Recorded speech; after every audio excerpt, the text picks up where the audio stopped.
안녕하십니까. 신용호의 문화토론 6번째 시간입니다. 지난 시간에 우리는 이제 만주를 지배하며 생활터전으로 삼았던 민족을 얘기하면서 중국이 그 통일된 단민족 국가라는 희한한 논리를 내세워서 지금 그 만주를 동국공정을 내세우고 그래서 만주를 자기 영토로 만들기 위해서 노력하고 있다. 그래서 한족의 특성을 우선 알아보자 라고 얘기를 하면서 강의를 마쳤었습니다. 한족의 민족성은 한족은 허난성을 중심으로 자신들의 민족 발상지인 황하를 중원이라고 일컫고 그리고 중원이 세상의 중심인 중하라고 부르면서 황하와 양쯔강을 근거로 만만디 지금 여유롭게 보이는 것 같지만 사실은 게으른 거죠. 저렇게 게으르고 탐욕스러운 민족입니다. 그래서 옛날에 그런 말이 있어요. 뭐 협상할 때 중국 사람하고는 하지 마라. 왜? 그만큼 저 사람들은 늘 그렇게 뭐 이렇게 조급하게 하는 게 없는 거예요. 뭐 이렇게 부지런하게 하는 게 없는 거예요. 그래서 그거를 여유를 갖고 한다고 생각하면은 근데 절대 오산인 거예요. 사실은 아까 저 지난 시간에 말씀드렸지만 중국의 청나라의 지배 또 그 전에 그 원나라 또 요나라 뭐 등등 중국이 엄청난 지배를 많이 받았거든요. 사실 우리 일제 36년은 될 게 아닌 거예요. 중국은 한번 지배 받았다면 뭐 몇백 년이야. 청나라만 해도 뭐 270년 합니까? 그러니까 막 몇백 년씩 지배를 받다 보니까 그 여러 민족에게 수차의 지배를 받다 보니까 절대 남보다 먼저 나서지 않습니다. 그래서 살살 눈치만 보다가 내 거를 챙길 수 있을 때, 내가 챙길 수 있을 때 딱 나서서 챙기고 그리고 그것도 조금 챙기는 게 아니라 좀 무리하더라도 과욕을 부려서도 많이 챙겨야 돼. 왜? 이게 또 언제 올지 모르니까 이런 기회가. 그런 탐욕으로 가득 찬 그런 민족성을 가진 민족이에요. 그래서 그 사람들은 이 역사서도 희한하게 기적을 해놨습니다. 춘추필법이라는데 이 춘추필법적 역사 기술이라는데 단재 신초 선생님이 이거에 대해서 많이 써놓으셨죠. 춘추필법에 대해서. 이 춘추필법적 역사 기술은 뭐냐면 중국 왕조에 해가 되거나 한족에게 해가 되는 역사는 교묘하게 되게 이상하게 만들어서 써요. 그리고 예를 들어서 우리 한민족이랑 중국 왕족이랑 이렇게 했는데 중국 왕족이 당했다. 쉽게 말하면 요동성에서 양만준 장군이 쏜 화살에 당태종이 왼쪽 눈이 애꾸가 됐잖아요. 그쵸? 그 애꾸가 돼서 죽었단 말이에요. 그것 때문에 죽었어요, 당태종. 근데 그 애꾸가 된 거를 당태종이 애꾸가 됐다고 안 그래요. 요동 그 전투에서 상처를 입으신 게 악화돼서 돌아가셨다 이렇게 돼. 그리고 그 상처가 뭐예요? 양만추 장군이 쏜 눈에 애꾸된 거예요. 근데 절대 그렇게 안 쓴다는 거예요. 그 다음에 누차 말씀드리지만 요나라, 원나라, 청나라는 중국 역사가 아니라는 거예요. 그런데도 그거를 자기들 역사로 비유장도 좋아. 우리 같으면 일제강점기에 우리 역사가 잠시 뜬다 해갖고 일본 역사 니네 역사라고 채워오면 우리 하겠어요? 우리 절대 안 해죠. 그런데 중국은 그걸로 자기네가 채웁니다. 원나라는요, 멸망할 때까지도 몽고족이랑 한족 결혼은 절대 금지예요. 몽고족 병사들이 그 한족 여자를 그냥 데려다가 놀이객감으로는 삼았을지언정 뭐 결혼을 하거나 사랑을 해? 그러면 둘 다 죽였어요. 청나라도 국력이 쇠퇴해갖고 나중에 이제 뭐 한족하고 뭐 만족하고 결혼되고 막 이랬지만 절대 그거 못하겠습니다. 자기는 민족혼을 지킨다고 자금성 안에서 말 타고 돌아다니고 이랬었잖아요. 그러다 보니까 중국은 한족의 역사라는 게 결국은 짓밟음의 역사, 짓밟힌 역사, 눈치를 안 볼 수가 없는 거죠. 근데 그 넓은 중국을 뭐 어떻게 한족이 원래 많다 보니까 이제 청나라는 나중에 한족하고 동화가 돼간 거죠. 동화가 됐죠. 그런데 원나라는 그것도 절대 안 했어요. 그 다음에 중국이 그 중화민국을 세웠죠. 1912년에. 중화민국을 세울 때 그 내세운 기치가 뭐예요? 바로 멸만흥한, 멸청흥한이에요. 만주족을 멸망시키고 한족의 나라를 세우자. 청나라를 멸망시키고 한족의 나라를 세우자. 즉 청나라로부터의 독립운동인 거예요. 그 청나라부터의 독립운동이 성공을 해서 결국 중화민국이 건설된 거예요. 그 중화민국을 건설한 바로 들이댄 혁명이 신해혁명인데 소문이 주도가 된 신해혁명인데 그 신해혁명 이전에 태평천국의 난이라고 있었어요. 태평천국의 난은 청나라 입장에서 볼 땐 난이지만 한족 입장에서 볼 땐 난이 아니라 독립운동인 거예요. 그 태평천국의 난부터 시작해서 결국은 나중에 신해혁명까지 이어진 게 바로 멸만흥한, 멸청흥한입니다. 한족은 원래 동이, 서육, 남만, 북적이라고 해서 동서남북이 전부 오랑캐로 끊는데 우리는 이 오랑캐들을 물리치고 살아야 된다라고 그랬던 나라예요. 그런 게 지금 한족과 55개의 소수민족이라는 통일된 다목적 국가라는 한 희한한 논리를 만들어낸 거예요. 그 다음에 일본이 만주를 이제 정복하려고 우리 한반도를 점령하고 나서 만주국을 점령하려고 그 우리 유림들을 내세워서 대고려국을 만들려고 그래요. 여러분 처음 들어보셨을 거예요. 아마 제가 했던 다른 강의를 들어보신 분들은 대고려국 얘기를 들으셨을 거예요. 근데 그렇지 않은 분들은 처음 듣는 분들이 많을 텐데 대고려국을 만주에다 만들자.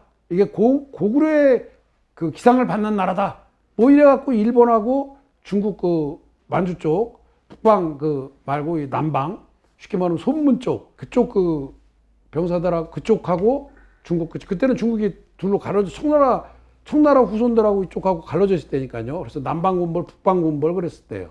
그러니까 북방군벌이 청나라 그 군벌이고 남방군벌이 이제 한족 군벌인데 그 남방군벌하고 일본의 겐조샤, 일본의 극우조정인 겐조샤하고 이 둘이 야 그러면 만주에다가는 아무래도 좀 만주는 그때 제일 만주에 많이 살던 게 우리 한민족이거든요. 특히 만주에 그때 간도에 사람들이 많이 살았었는데 인구가 집중돼 있었는데 간도 인구의 80% 이상이 우리 한민족이었었거든. 그러니까 한민족을 앞세워서 만주에 나라를 세우자. 그래서 대고려국이라고 세워서 우리가 그거를 이용해서 청나라 북방군벌도 견제하고 그리고 일본은 만주를 지배하고 뭐 이렇게 하자. 라고 그래서 셋이 세우려고 했던 나라가 대고려국이거든요. 그 대고려국을 세우려고 그러다가 이제 3.1운동 때문에 못해요, 그거를. 3.1운동 때문에 못하는데 그 자세한 얘기 나중에 이제 또 기회가 되면 할게요. 근데 그러니까 청나라 마지막 황제 푸이를 내세워서 만주국을 세웁니다.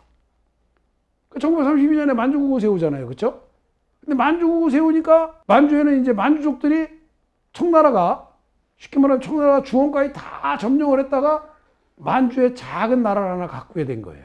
그런데 이 만주국을 세울 때 중국도 어떻게 보면 저 또 청나라 후손들이 저기 있으면 저게 또 우리한테 들어오는 거 아니야? 우리한테 쳐들어오는 거 아니야?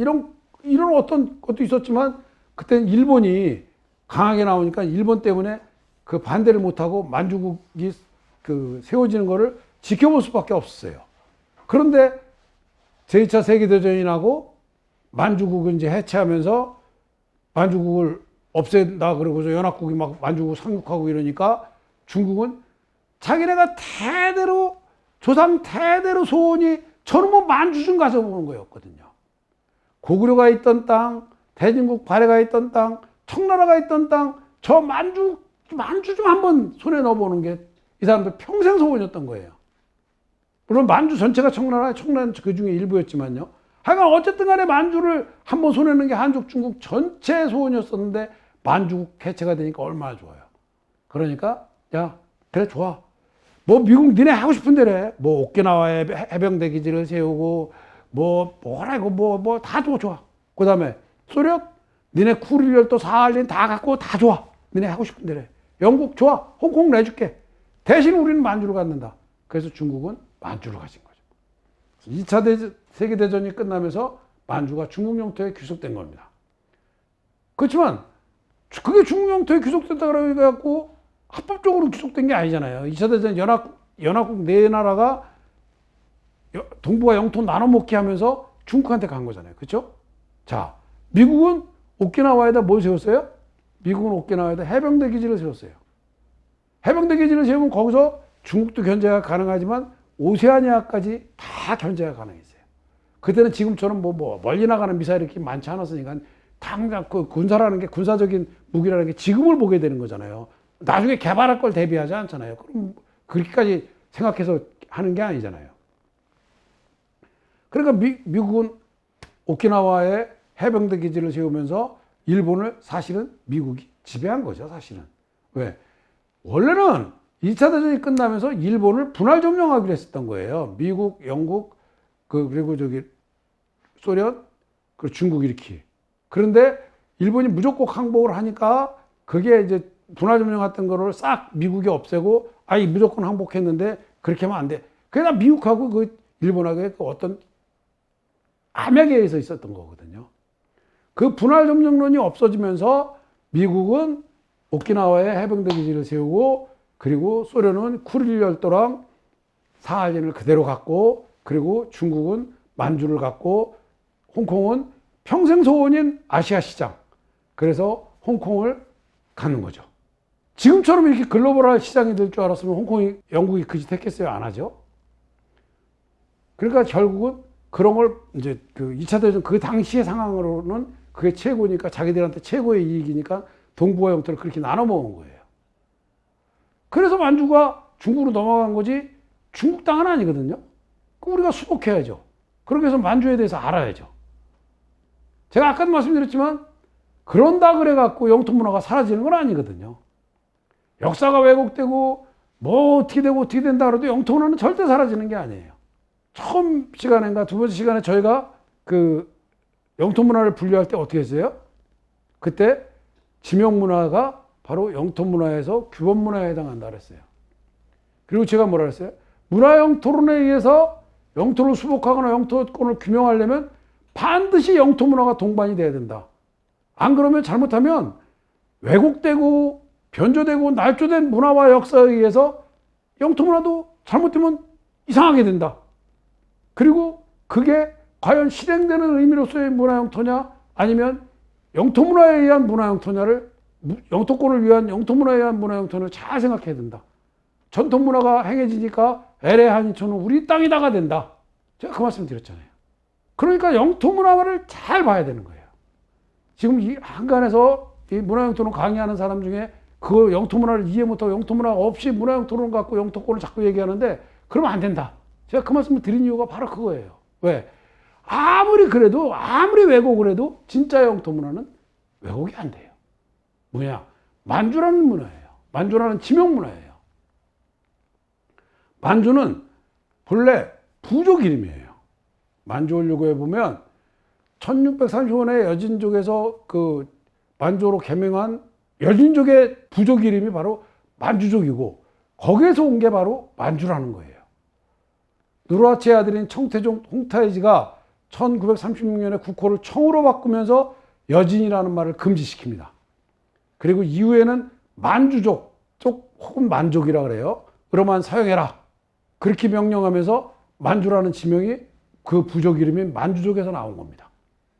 그 다음에 후금의 시조인 누르하치가 신라를 사랑하고 신라를 생각하는 의미의 애신강라라는 성씨를 채택합니다. 후금의 시조 누르하치는 결국 청나라 시조잖아요. 그렇죠? 애신강라 노이합족, 즉 아이신교로 누르하치라고 명명하는 거예요.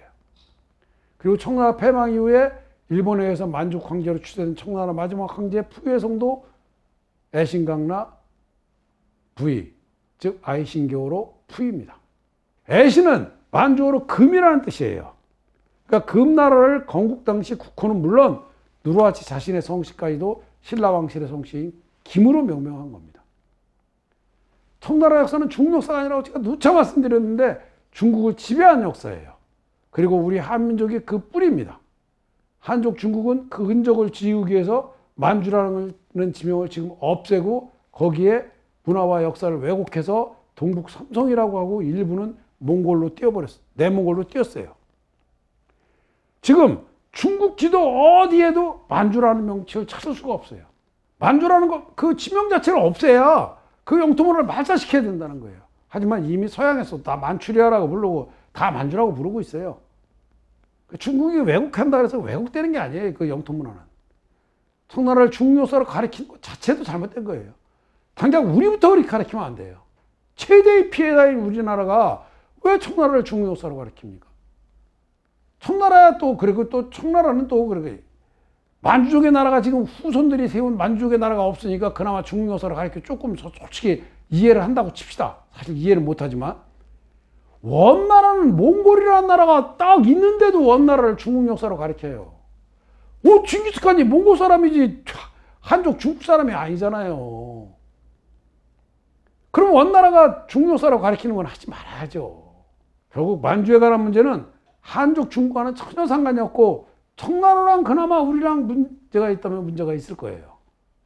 그러니까 우리랑 청나라랑 지금 청나라가 후손들이 나라가 없으니까 우리끼리라도 청나라와의 국경 문제를 먼저 연구를 해야 돼요. 그래갖고 해결의 열쇠를 찾아놔야 나중에 한족 중국이 무슨 동풍종하고 어쩌고 하더라도 나중에 우리가 할 말이 생기는 거예요. 그러니까 청나라 후손들이 있으면 그 사람들이랑 같이 앉아서 국경에 대해서 얘기를 하면 되는데 청나라 그 후손들의 나라가 없잖아요. 그러니까 우리끼리라도 연구를 해놔야 된다는 거예요. 자, 청나라 그러면 시조사를 봐요. 청나라가 어떻게 됐냐. 청나라 원래 금이었었죠. 근데 나중에 후금이로 됐다가 청나라가 됐다가 만주국이 된 거예요. 이미 말씀드린 대로 청태조 누르하치는 금태조 아골타의 후손이에요. 그렇죠? 당연한 거죠. 그거는. 금나라가 후금이 됐다 청나라가 된 거니까. 금사에 보면 금의 시조는 한보이며 본래 고려에서 나왔고 그때 나이 60세였다라고 되어 있어요. 그리고 여진과 발해는 본래 한 집안이다. 대중국 발해랑 한 집안이라는 거예요. 그리고 금나라가 건국되기 전에 여진족이 부족의 형태일 때 그 주장은 신라인이었다. 또 만주원료에 보면 뭐라고 나오냐? 신라 왕의 성을 따서 국호를 금이라 했다 그래요. 그러니까 중국 사람들이 또는 청나라 사람들이 자기들이 쓴 역사책이에요. 송나라에 쓴 책이 바로 송막기문인데 그것도 그렇잖아요. 그 다음에 우리가 쓴 고려사에 보면 평주의 승려 김행의 아들 김국수가 금나라의 조상이다라고 되어 있습니다. 그 외에도 우리 한민족과 여전은 뿌리가 같은 민족 없이 사는 기록이 참 많이 있어요. 뭐 여기 다 일일이 얘기할 수가 없고. 그래서 그걸 다 종합해보면 금의 시조 한보는 번명이에요. 왜? 저때 고려에서 나왔다 그러지만 저 고려는 그 신라 말기로 보는 게 좋아요. 나중에 고려가 됐기 때문에. 한보는 번명이고 본명은 김행으로 마이태자 김일의 아들이자 신라 마지막 왕 경순왕 김부의 손자가 바로 금의 시조인 아골타입니다. 그리고 금태조 아골타 완한미는 아골타의 10대 손으로 청나라는 신라 후손들의 나라인 거예요. 즉 저기서 말한 금의 시조 한보는 안한민의 10대 조상인 거죠. 아골타의. 이게 청나라 시조사거든요. 자, 이런 시조들을 갖고 청나라가 이제 나라를 세운 거예요. 그러면 청나라 대한제국의 국경이 중요한 거잖아요. 왜? 청나라가 세워졌을 때는 청나라가 처음에 세워졌을 때만 해도 그렇게 무슨 이 명나라 때는 물론이고요. 청나라가 처음 세워졌을 때만 해도 국경이 이렇게 선으로 만들고 이러지 않았어요. 이건 근대 국가의 개념이 들어오면서 국경이 선으로 다 만들어진 거지 그 전에는 국경은 면이었었어요. 무슨 소리냐면 자, 요동성 우리 거야. 그러니까 요동성 근저는 다 우리 땅이야. 그래? 그러면 우리 북경성 우리 거야. 그럼 북경성 근처는 우리 땅이야.